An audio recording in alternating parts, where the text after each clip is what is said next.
एक तो वो झिंगुर सा, लप्पू सा, चूसा आम सा, वो सामने इसके वो गरीब गुरबा सा, कुपोषण का शिकार, कटी पतंग है, और ऊपर से ये अपने आप को शहजादी समझती है। हाँ सचिन तू झिंगुर जैसा है, बल्कि तू झिंगुर ही है। हाँ सचिन तू लप्पू जैसा है। वैसे मिथिलेश जी मुझे लप्पू का मतलब नहीं पता, लेकिन अगर तो आपने बोला है लप्पू है तो ये लप्पू है। पूरा भारत बोलता है कि ये लप्पू है। इस आदमी को, इस लड़के को 19 साल के चूसे हुए आम को भारत की कोई अंधी, कोई लंगड़ी, कोई लूली, कोई भैंगी, कोई लड़की नहीं मिली। पाकिस्तान से लड़की उठा के लेकर आया ना, लड़की एक औरत उठा के लेकर आया, एक ठरकी औरत उठा के लेकर आया, और 4 बच्चे फ्री में लेकर आए। सचिन तूने हमारा नाम ही डुबो दिया। और मैं जो लगातार शुरू से बोल रही हूँ कि ये चूसा हुआ आम जैसा दिखता है सचिन, ये अमचूर पाउडर है, ये चूचू का मुरब्बा है, ये कटी पतंग है। किताबों में अच्छी लगती है कि प्यार सरहद नहीं देखता, सरहद क्रॉस कर दिखा दो, कोई दूसरे हिंदुस्तान से पाकिस्तान जाकर दिखा दे, ऑन द स्पॉट गोलियां मार देंगे। ऐसे मतलब आंकड़े बता रही होती। मैंने व्रत रखा। अब तेरे व्रत की क्या औकात है? तू तो भूखमंगी वैसे भूखी रहती है। तू तो 3 दिन वैसे तू कहती मैं खाना नहीं खाया। मेरा यूट्यूब चैनल सब्सक्राइब कर दो, मेरे पास पैसे नहीं है, सचिन की जॉब नहीं है, सचिन को किराया देने के लिए नहीं, मेरा यूट्यूब चैनल सब्सक्राइब कर दोगे तो कुछ पैसे आएंगे, मेरा घर चलेगा।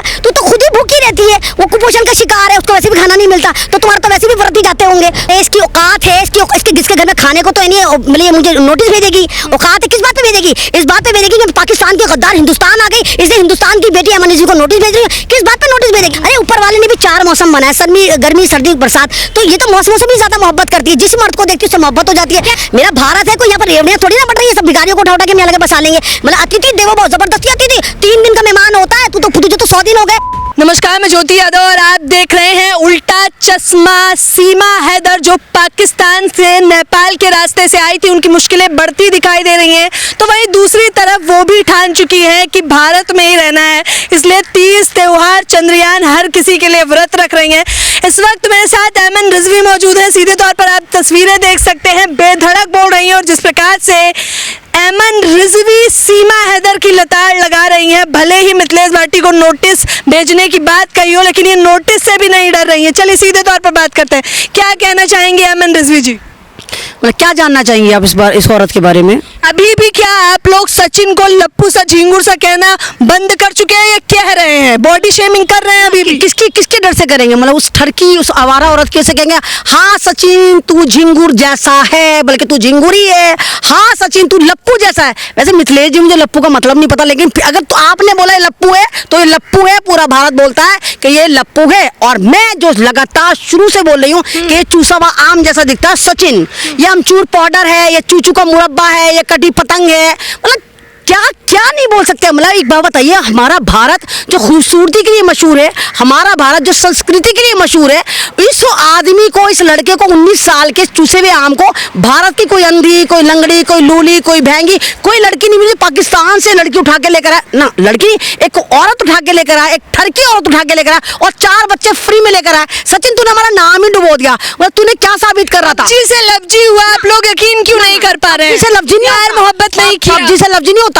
ये कौन सा लफ्जी था जो पबजी से शुरू हुआ? मतलब पबजी बता रहा था सीमा हैदर को तूने कैसे प्लाट बेचना है, पबजी बता रहा था तूने किस तरह नेपाल जाना है, पबजी बता रहा था किस तरह तूने नेपाल में किस मंदिर में शादी करनी है, पबजी बता रहा था तुझे नोएडा में किस तरह जाना है। मतलब सचिन तुझे यकीन नहीं था कि तू मर्द भी है। मतलब तुझे यकीन ही ना तो जो तूने एक ऐसी औरत, एक ऐसी आवारा औरत पटा जो 4 बच्चे लेकर आई। तुझे अपनी मर्दानगी पे यकीन था कि एक बच्चा तूने पैदा कर देना था जो तू दूसरे के बच्चे उठाकर लेकर आया। तो ये तो हमारे भारत के लिए गैरत की बात है कि भारत के मर्दों पर एक जन्नाटेदार तमाचा है कि बताओ कि यहाँ के जो मर्द हैं वो पाकिस्तान से जो औरतें इलीगल तरीके से उठा के लेकर आ रहे हैं, पूरे पैकेज के साथ लेकर आ रहे हैं। यार सरहद नहीं देखता, सीमाएं ने सारी सीमाएं पार कर दी हैं। देखिए मैडम, ये कहने की बातें बहुत अच्छी हैं, किताबों में अच्छी लगती है कि प्यार सरहद नहीं देखता, सरहद क्रॉस कर दिखा दो, कोई दूसरे हिंदुस्तान से पाकिस्तान जाकर दिखा दे, ऑन द स्पॉट गोलियां मार देंगे। अभी बांग्लादेश की एक लड़की आई थी, मोहब्बत कर आई थी, उसको जाके बांग्लादेश फेंक दिया, जबकि वो दरिया पार कर आई थी, मगरमच्छों वाला दरिया पार कर आई थी। एक पाकिस्तान से एक औरत आई थी, उसने बेंगलोर में शादी करी थी, उसको भी उठा के जाके हिंदुस्तानियों ने पाकिस्तान फेंक दिया। लेकिन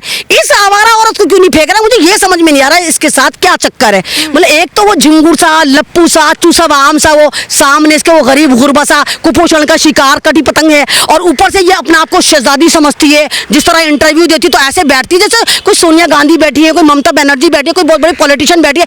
ऐसे मतलब आंकड़े बता रही होती। मैंने व्रत रखा। अब तेरे व्रत की क्या औकात है? तू तो भूखमंगी वैसे भूखी रहती है। तू तो 3 दिन वैसे तू कहती मैं खाना नहीं खाया, मेरा यूट्यूब चैनल सब्सक्राइब सब्सक्राइब कर दो, मेरे पास पैसे नहीं है, सचिन की जॉब नहीं है, सचिन को किराया देने के लिए नहीं, मेरा यूट्यूब चैनल सब्सक्राइब कर दोगे तो कुछ पैसे आएंगे, मेरा घर चलेगा। तो खुद ही भूखी रहती है, वो कुपोषण का शिकार है, उसको वैसे भी खाना नहीं मिलता, तो तुम्हारा तो वैसे भी व्रत ही जाते होंगे। तो तुम जो कह रही कि मैंने चंद्रयान पे व्रत रखा, तो पूरे भारत ने चंद्रयान के लिए दुआएं कही, तुझे जरूरत नहीं है, तूने जो करना अपने पाकिस्तान के लेकर वहाँ के लिए व्रत रखा। तो मुर्दाबाद के नारे लगा रही हो, बार बार कह रही है कि पाकिस्तान मुर्दाबाद। 15 अगस्त से पहले 13 अगस्त के वीडियो में हिंदुस्तान जिंदाबाद, सतरंगी रंग की साड़ी पहन ली, तिरंगा। देखो कोई भी जन्नी होती है, जो औरत होती है वो मोहब्बत का पाठ पढ़ाती है, नफरत का पाठ नहीं पढ़ाती है। जो औरत पाकिस्तान में पैदा हुई, जो औरत पाकिस्तान में बच्चे पैदा करके आई है, जो औरत पाकिस्तान की शहरी रही है, 35 साल उसने वहाँ पाकिस्तान की रोटियां तोड़ी हैं, वो आज हिंदुस्तान इलीगल तरीके से, तू तो बड़ी मोहब्बतें कर रही थी, पबजी से लफ्जी कर रही थी,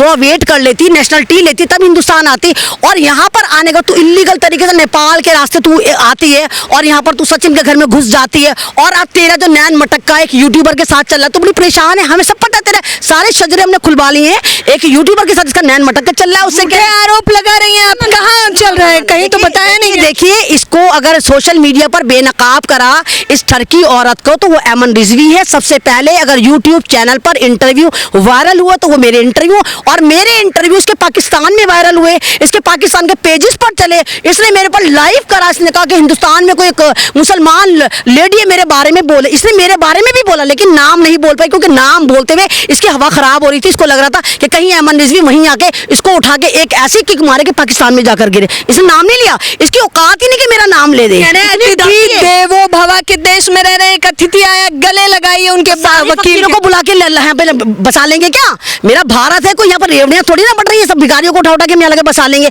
मतलब अतिथि देवो भव जबरदस्ती अतिथि, 3 दिन का मेहमान होता है, तुझे तो 100 दिन हो गए। अरे ऊपर वाले ने भी 4 मौसम बनाया, गर्मी सर्दी बरसात, तो ये तो मौसमों से भी ज्यादा मोहब्बत करती है, जिस मर्द को देखती है उससे मोहब्बत हो जाती है। अब कब तक फिल्में देखते रहेंगे? उनके वकील कह रहे हैं फिल्मों का प्यार छोड़िए, हकीकत में जब लैला मजनू आते हैं तब आप लोग स्वीकार क्यों नहीं करते? इतिहास याद रखेगा ये मोहब्बत। वकील साहब तो बेचारे ऐसे हैं कि जिधर को देखते हैं वजन उधर करना शुरू कर देते हैं भजन। वकील साहब तो इंतजार में रहते हैं कोई हिंदुस्तान में ऐसा वायरल मुद्दा है जहां वकील साहब खुद जाकर खड़े हो जाएं और उनकी प्रैक्टिस चमक जाए। तो वकील साहब को देख के मिथिलेश जी के साथ भी बहुत अच्छा वाकया हुआ कि मिथिलेश जी के साथ भी 6 वकील खड़े हो गए कि उनको भी लगा कि मिथिलेश जी अकेले नहीं है, वो लोग भी थोड़ा पॉपुलर हो जाएंगे। तो ये रोटियां सेकनी बंद करिए वकील साहब, अगर आप भारतीय हैं, भारत की रोटियां खाते हो तो आपको वफादारी के साथ खड़ा होना चाहिए, ना कि गद्दारी के साथ खड़ा होना चाहिए। ये हमारे मुल्क की बदनसीबी। और अगर सीमा हैदर के साथ कोई मुसलमान वकील खड़ा हो जाता, जो कि नहीं होना था, अगर हो जाता तो ये सारे के सारे वकील जो हैं उसके लिए मुर्दाबाद के नारे लगा रहे होते, तमाम स्ट्रीम चैनल उसके खिलाफ खड़ा होता। देखो गद्दार मुल्क की एक ठरकी औरत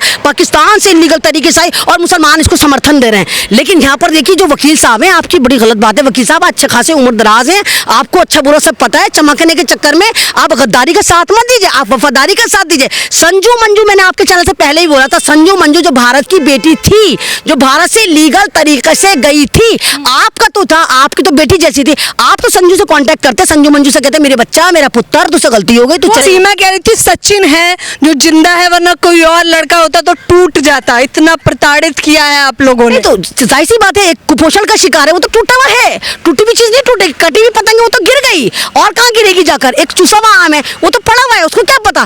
कोई एक सही सा बंदा हो, एक आप ये देखिए वो तो दिमागी तौर पर बीमार आदमी है सचिन। हाँ, मानसिक तौर पर उसका मानसिक संतुलन सही नहीं है। सचिन में लोग पागल ही कहते हैं प्यार करने वालों। अरे जब प्यार कराओ तो पागल होना, ये तो बच्चा अडॉप्ट करा है, उसने पागल ही अडॉप्ट करा है ताकि उसको आगे जाके परेशानी ना हो और उसकी आशिकी और माशूकी में कोई रोड़ा ना हो। आप देखिए कितनी वीडियो में ऐसा है कि सचिन के थप्पड़ मार रही है, कहीं इसका गला पकड़ रही है, कहीं इसका यूं कर रही है, कहीं चुपका होकर बैठ जा। तो ये सचिन से मोहब्बत नहीं करती, ये सचिन को यूज कर रही है। और जब सचिन को वाली बात पता चलेगी चिड़िया फुर्र हो जाएगी। क्योंकि मैं आपसे भी कह रही हूँ कि एक यूट्यूबर से इसका नैन मटक्का चल रहा है, उससे कह रही है कि मैं बड़ी परेशान हूँ, मुझे खाने को नहीं मिल रहा, मुझे यहाँ से ले जाओ, वो अच्छा खाता कमाता है। क्योंकि इंटरव्यू देने 17 के लोग जा रहे हैं। सूखी रोटी तक खा लेगी सीमा, लेकिन अब जान दे देगी, जाऊंगी नहीं। देखिए सूखी रोटी की तो आप खैर बात ही मत करिए। जब औरत जो है जब शादी करती है तो कंप्रोमाइज के लिए करती है, अपनी फैमिली बनाने के लिए करती है। सूखी रोटी तो तेरे बगल तुझे वहां नहीं मिली पाकिस्तान, जिस पाकिस्तान को तू छोड़कर हिंदुस्तान आ गई, और अब तू कह रही सूखी रोटी खाने लगी, तो सूखी रोटी मिल रही है।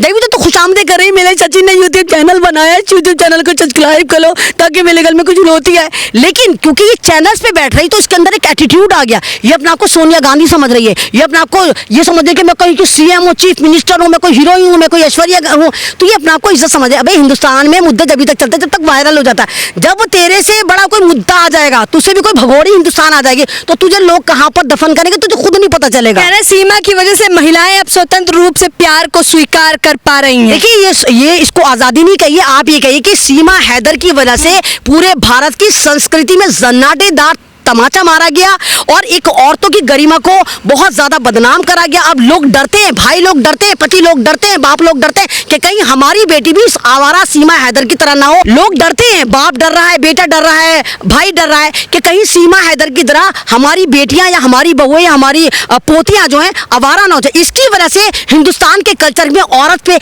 एक बार फिर सवालिया निशान लग गया है कि औरत जो स्वतंत्र थी खेलने के लिए, जॉब करने के लिए, शादी के लिए, इसकी वजह से वो आज़ादी भी खत्म हो गई। क्योंकि हर एक को कहीं ना कहीं डर रहता है कि कोई भी हमारी बेटी, हमारी बहू या हमारी बीवी सीमा हैदर की तरह आवारा ना हो और हमारी शादीशुदा जिंदगी इसके लिए तैयार हैं आप जिस प्रकार से बॉडी शेमिंग कर रही हैं। अरे इसकी औकात है, इसके जिसके घर में खाने को तो नहीं, मतलब ये मुझे नोटिस भेजेगी। औकात है किस बात पे भेजेगी? इस बात पे भेजेगी कि पाकिस्तान के गद्दार हिंदुस्तान आ गई, इसलिए हिंदुस्तान की बेटी अमन जी को नोटिस भेज रही है। किस बात पे नोटिस भेजेगी? किस लिए नोटिस भेजेगी? कि मिथिलेश जैसे एक सीधी सादी औरत जिसे लप्पू और झिंगुर बोला, उस पर भी तूने नोटिस नहीं भेजा। किस बात में? मैडम इसकी औकात नहीं है, भौंकने वाली औरत है।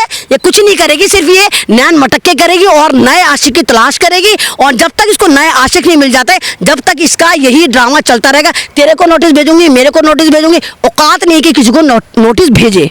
तो देख लीजिए, कह रहे हैं नोटिस तो नहीं भेजेंगे, सीमा खामखा डरा रही हैं वो और उनके वकील एपी सिंह। ऐसे तमाम महिलाओं को कहना है, अमन रिजवी सीधे तौर पर कह रही हैं। आप लोग क्या सोचते हैं कि क्या भारत में सीमा हैदर को जगह मिलनी चाहिए या नहीं? आप लोग मुझे अपनी राय बताना बिल्कुल ना भूलें। कैमरा पर्सन ज्योति के साथ ज्योति यादव, उल्टा चश्मा, यूसी।